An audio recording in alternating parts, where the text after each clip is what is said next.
I can, Adam. Thanks much. You guys hear me okay? You really are having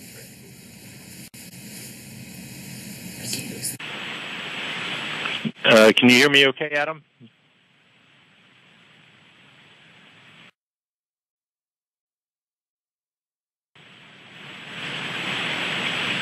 All right, I don't want to start unless I know you guys can actually hear me speaking.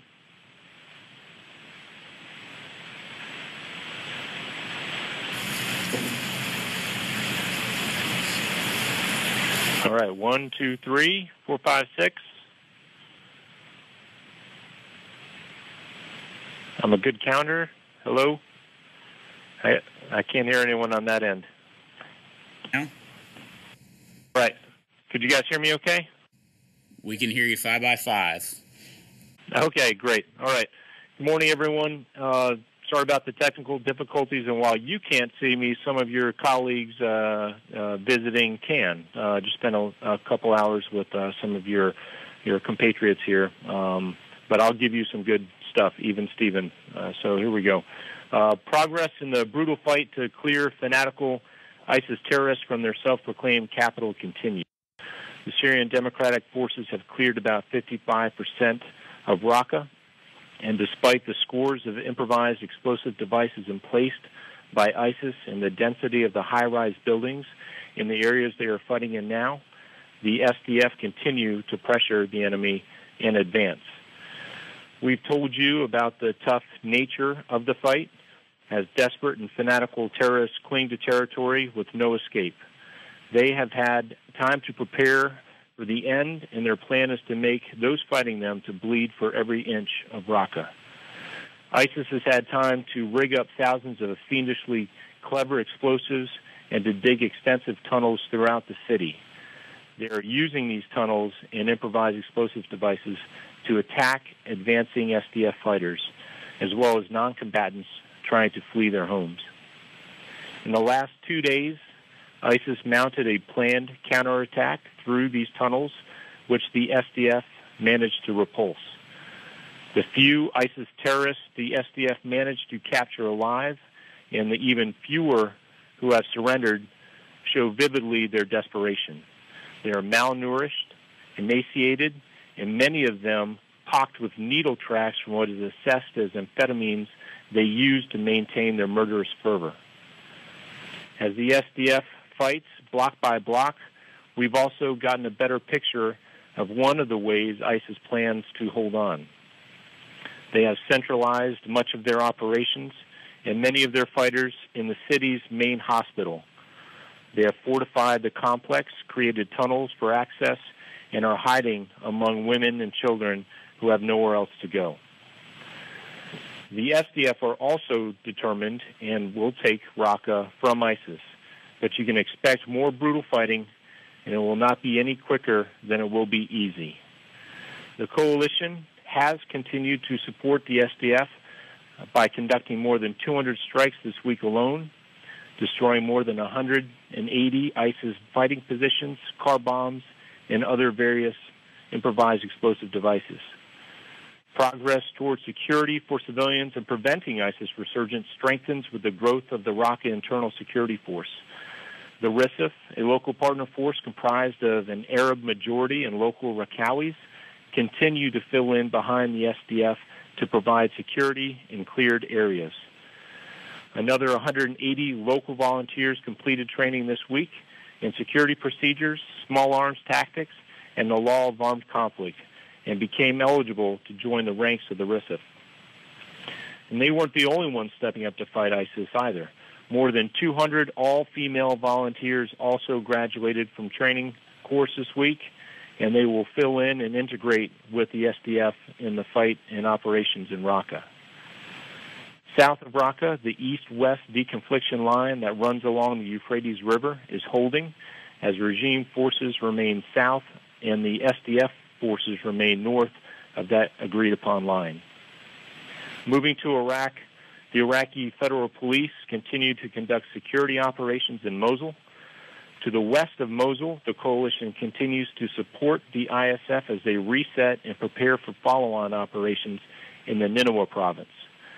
The coalition conducted more than 60 strikes against ISIS targets in and around Tel Afar in the last week, hitting defensive fighting positions, weapons caches, and car bomb factories, among others.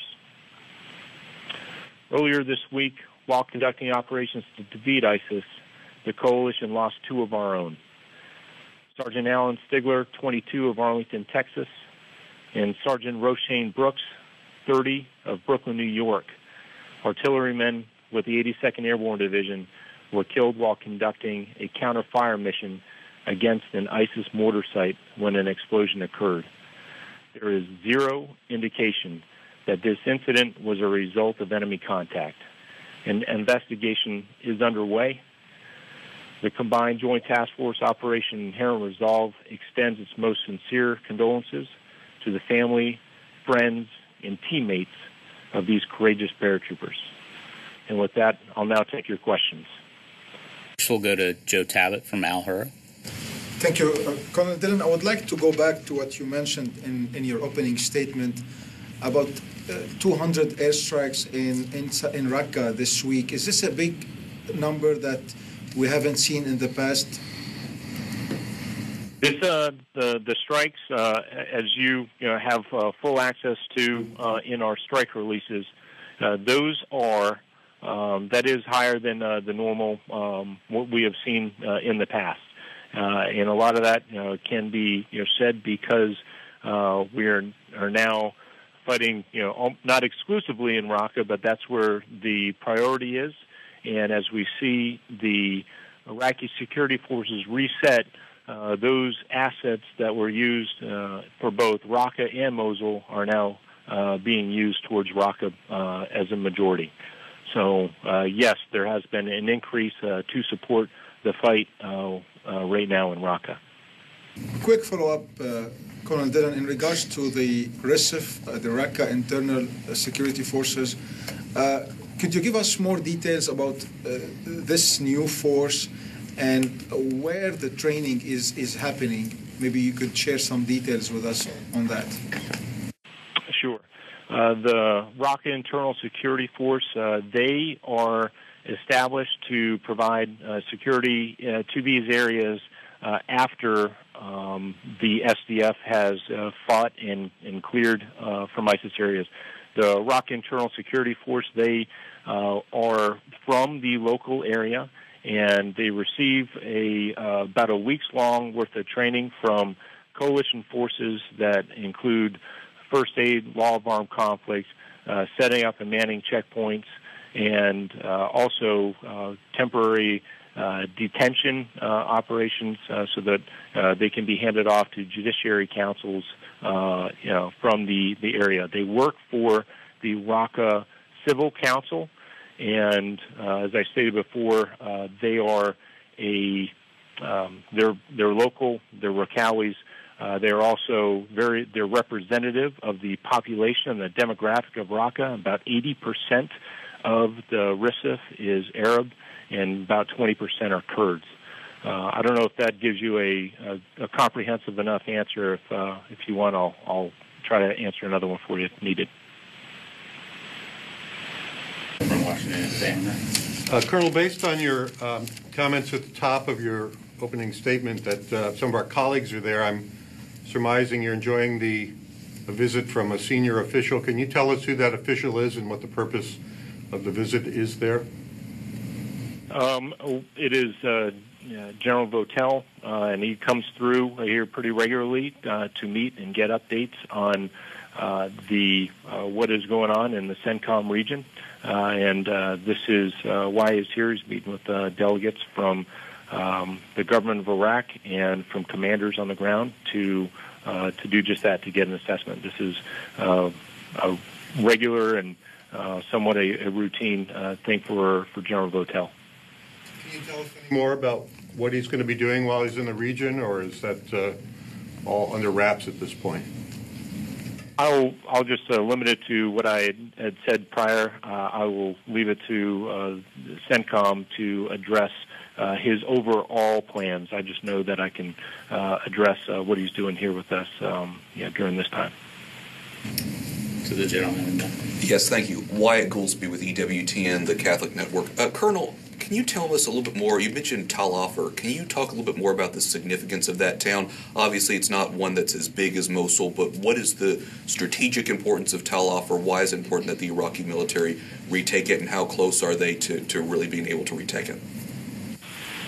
Okay, thank you for the question. Any stronghold that is left in Iraq, which is less than a handful now, where ISIS is there. That is, we are going to continue and work with the Iraqi security forces to defeat ISIS in Iraq.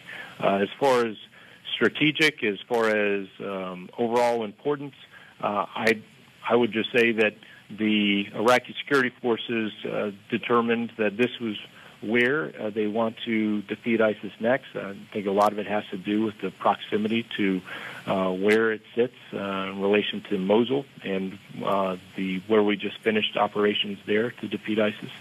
So there is some significance where it is in relation to the border with Syria, and Tal Afar has been for some time one of the last places prior to moving in and out of Syria. However, with the operations largely from the Popular Mobilization Forces earlier in the last couple months to isolate Tal Afar, they have not been able to, they being ISIS, to transit that area as freely as they used to, if at all. So that leads to some strategic importance of where it is in relation to Syria and the fighters that are there. Thank you. Next is Sean Snow from Military Times.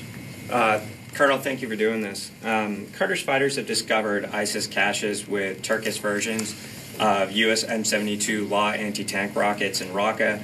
Other arms researchers have documented the rockets in Mosul as well. Are you aware ISIS fighters have these anti-tank rockets, and do you know how they got them? Sean, I do not, and I certainly don't know the specific of what you're talking about, of the weapon systems you were talking about. I do know that in this particular region, with the conflicts that have happened, over the last several years, there are a lot of different type of weapon systems that are amongst the battlefield. So I don't know specifically what you're talking about, but I do know that there are a lot of weapon systems that have been there and left over time, and that's all what I'll say about that.